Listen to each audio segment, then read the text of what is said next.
Well, I'm going to be trying something a bit new here. I'm going to be doing a commentary on a video by some other YouTubers. These are some pretty big channels. It's Patrick Bet-David of Valuetainment, and he's interviewing Sam Seder. Patrick Bet-David is a very successful business person, economically conservative, and he is debating a known liberal left-wing commentator, Sam Seder, and they're going to be debating on different societal and taxation issues. My commentary right here is going to be on a section where they're talking about Social Security. I hope you enjoy this, and let's see what happens.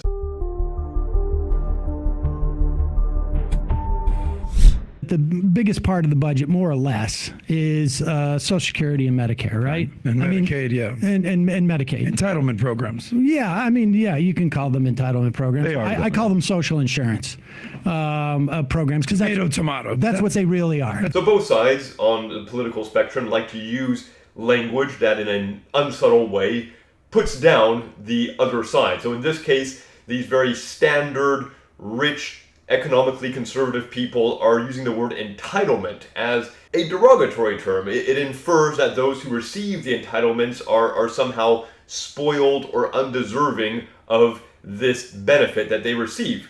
But now, as we're going to see, these very rich people here also feel entitled to their wealth, which they worked for and earned. Okay, fair enough.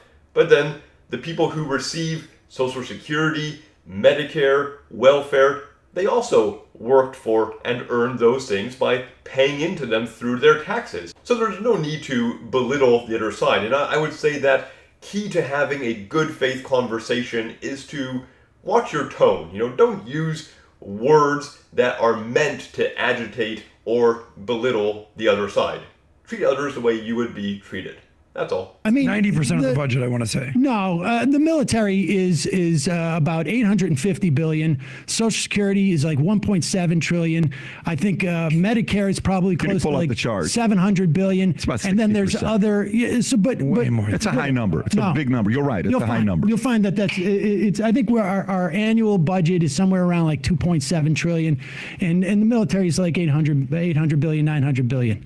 So all these guys are off on their numbers. Sam Seder's off on his numbers. Patrick Bet-David and his co-hosts are off. It's hard to know what the government spends. It takes some time to look it up and then try to remember all those numbers. But more or less what you have is the wealthier guys saying that 90% is spent on welfare and entitlements and benefits. And Sam Seder is saying, no, it's not really quite that much. And in that, yes, Sam Seder is correct. The amount of federal spending on those benefits is actually not even close to 90%. It's significantly less. Now, I've heard these guys on other shows downplay the amount of military spending while saying that, yes, it is high, yet the only real problem is in the amount spent on economic benefits for the population. But that really isn't correct because those benefits are largely paid for by specific taxes. The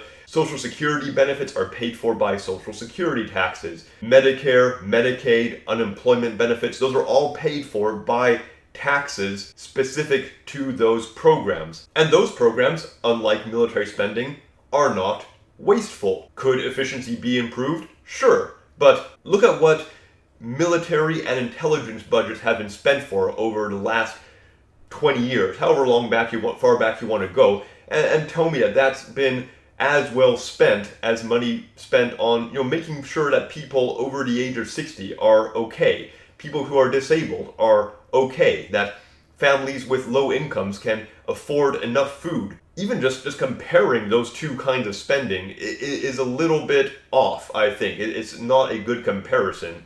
And no, it is not 90% spent on welfare and benefits and Social Security and entitlements. I wish it was, but it's not. Social Security, Medicare, the two biggest things that the government does are wildly popular. Medicare, you come from the insurance business, you probably know this. To administer health insurance, there's like a 13-15% cost in the administration of that health insurance. For Medicare, 3%. Far more efficient. And copays are less. And the whatever you want to call it, consumer satisfaction. I don't like to think of citizens as consumers, but the satisfaction's huge, through the roof, particularly when people use it. It's people appreciate it who don't use it. You know, if I got my parents, they're on Medicare, I'm pretty psyched about it because I don't have to take care of them. My mother's in a nursing home now. It's Medicaid that's doing that. I'm not responsible for that cost. Social Security, through the roof. Well, that makes sense, of course. You know, the more united you have something, the more contributors you have towards a program, towards a solution, the better and more effective it's going to be. Now, I believe that in the kingdom of heaven, we would not have taxation and the coercion behind it. That is not what drives God's solutions for mankind. That is not how the church takes care of each other, takes care of people. But we do certainly see some of those principles play out when governments do those things, where when a government puts its mind, puts its efforts towards assisting its people, we see the benefits of it and we see the efficiencies of it. It's the same whether it's a church doing it or a government doing it. Those same kinds of efficiencies, those same kind of results will be manifested. In fact, I think even a majority of Republicans want to expand. But popular is not a way to qualify something. If I went out there and if I went to a high school and I said, guys, I'm giving dime bags to everybody weed, I'd be a very popular kind of high school. So that is a wrong way to qualify it. Well, you said efficiency. Yeah. Well, that's pretty dishonest from Patrick McDavid there. You know, the program is popular because it works so well. It is fully paid for by the taxes. People pay into it, and it pays out benefits. And it works, and it's popular. No, it's not like someone going around their high school handing out marijuana to the kids there. And to make that comparison shows that he probably has a losing argument. And, you know, we'll see more of his argument later on. And he doesn't make very good points in this, I'm afraid, because he's coming at this from a perspective of, well, I'm wealthy and successful, and I want to keep as much of my wealth as possible for myself and my own family. It's kind of a selfish place that he's coming from, and so I think because he is inherently wrong in his attitude, he's going to make inherently poor arguments, like comparing the popularity of this program to a very silly, frivolous form of popularity. Medicare, 3% administrative costs versus 15%. That's like the kid that's running for class president who's like, every Friday we're throwing a pizza party. Well, he's going to get everybody's vote. But who's paying for the pizza party? Well, workers, in fact. I mean, this is just old, stale, conservative talking points being repeated here. You know, so Sam Seder just points out this has an administrative cost of 3%, and the other guy comes back saying, oh yeah, it's like throwing out pizza to everyone in high school. Of course it'll be popular. No, you know, Sam Seder just pointed out why it's popular. It is cost effective and it works. No, it's not comparable to having pizza parties and being popular that way. These are arguments that maybe worked back in the days of radio. I don't know, but people have been hearing these kind of stale, old, poor arguments from economic conservatives, from rich people who want to keep everything that they have, and these are dishonest arguments, and I don't think these work so well on people. I've been hearing these same kind of arguments going way back, and they're just wrong because they're making poor comparisons. They aren't addressing facts, and in this case, if you're going to look at it as a case of cost and benefit, then yes, the economically liberals do have the facts on their side. I would argue that we should be actually removing the cap on Social Security taxes, because right now, you know, it goes only up to $160,000, right? There's a cap. Traditionally, Social Security has captured or touched 91% of the country's income. You follow me? And now it's somewhere down in like the mid 80s because of wealth inequality. But your argument. Well, that's exactly right. Yeah, it's paid for by the workers. You know, the side that says, well, who's going to pay for it? Well, it is being paid for, and it's being paid for by the workers who enjoy those benefits. And yes, rich people who may not need those benefits also pay into it. They pay a very small portion of their riches into that benefit, and then they get to live in a society where people have their needs met through this system that everyone pays into. I don't really understand the argument of rich people who want to pay a few percentage points less of their wealth, or of their income, even not of their wealth, of their income, in order to support a society where people have their basic needs met. I think that's an attitude problem. But your argument on the flip side of it, the argument can be as well to say, well, at the beginning when they came out with Social Security, there was only a few thousand people in America that was actually using it. It was not meant to be for as big of a behemoth of what it is today. No, it kept 2/3 of our elderly out of poverty. It keeps 2/3 of our elderly. Nobody's arguing the benefits. That's not the argument, though. That's not the argument. The argument is, originally when it came out, it wasn't for the bigger percentage. You had to wait. You had to wait until you build up the fund. You didn't have to. You had to have capitalists work and overtax them to be able to fund it. That's what you had to do. But let me go back. So they're saying two different things here. Patrick here is saying that, well, when this program was started, it wasn't supposed to support all these people, because it only ended up supporting a very few people during its first years.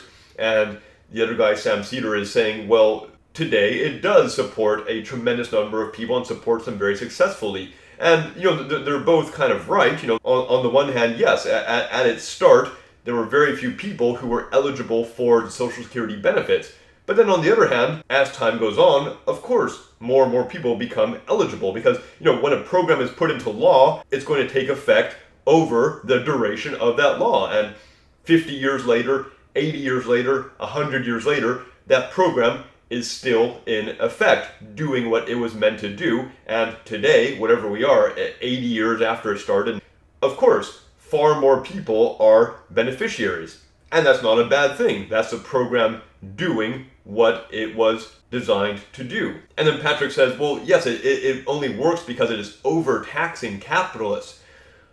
I don't think capitalists are being overtaxed for this. Look at the percentage of income paid to support this program.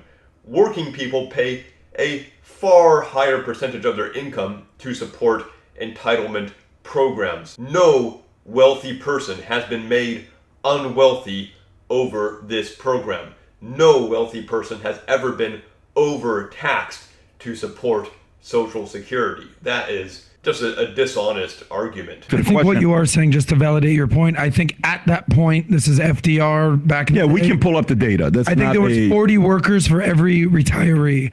I think now it's closer to like 3 workers. Yeah, it's not sustainable. It's not even close. No, it is sustainable. Again, yes, of course, in the beginning, there were fewer recipients because the program was newer, life expectancies were shorter. Thankfully, this program and other programs are working. There are now many more people being able to benefit from them, and life expectancies are much longer, poverty levels are lower.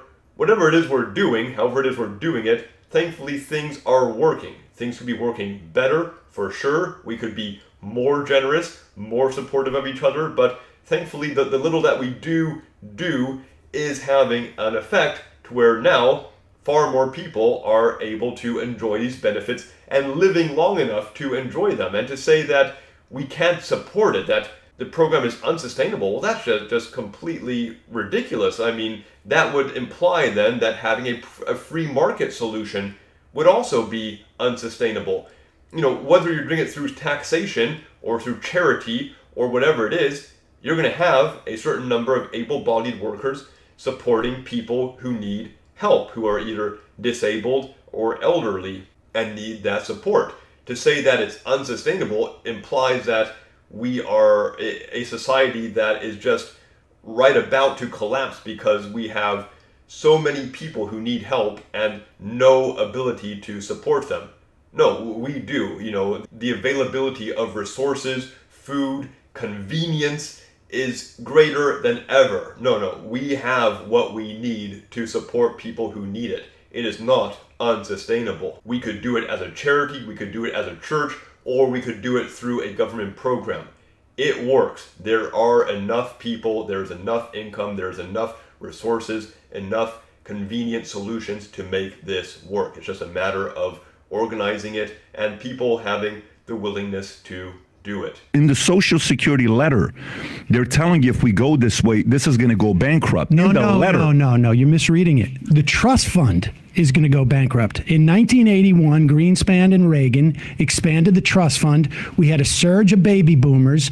There is a trust fund that exists that is essentially like a rainy day fund. That is going to be insolvent around 2033. 2033. 2033. 10 years. You are correct. I just had this conversation this past week. However, that's not a concern.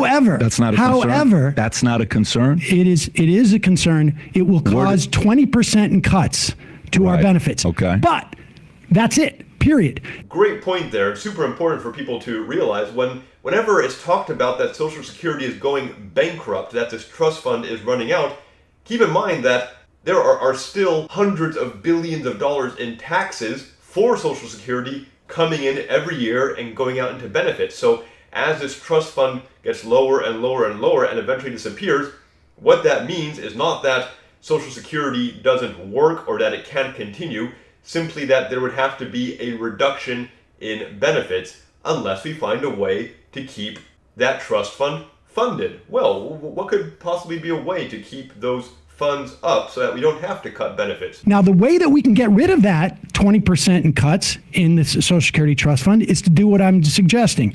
Remove the cap so that every dollar you make, even above $160,000, is taxed by Social Security. Sam, and then your kids will be long dead before that trust fund is out. If everyone paid the same amount of taxes, the same percentage of taxes on their income into Social Security, there would be no problem in keeping Social Security benefits as they are on their planned yearly increases as they are already planned. The only problem is that such a huge amount of income is not taxed for Social Security. The Social Security taxes end at $160,000, so all income beyond that doesn't even get taxed for Social Security. So again, what do these very rich people have to complain about? So little of their income is even taxed for Social Security, and the thought that, well, maybe more of their income could be taxed at that same rate to pay for Social Security, the same rate that I and all workers pay. If that upsets them, then, well, then again, just a kind of a poor argument against having these kind of benefits that take care of people who really and honestly need the help and who paid into it with their own taxes while they were working. Hopefully, if I raise my kids right, my kids won't need to be supported by the government. If they don't need that social insurance, look, I mean, how can you, as an insurance guy, how can you not understand this? No, I don't sit around saying like, I hope that I don't need my fire insurance. I hope I don't. If your kids don't need Social Security, old age insurance, then you know what? We will tax the money back. I am better for society. I am better for society if I find ways to get people off of needing any of this stuff than to rely on it more and more and more, because I'm truly hurting those who are creating commerce. A couple of things there. For one, this thought that if he raises his kids right, then they wouldn't need it. Well, that is applying a moral question, a moral aspect to whether you get your benefits or not that you paid into. That's just very strange. I don't know why Patrick is going that way. There are a lot of people who have lived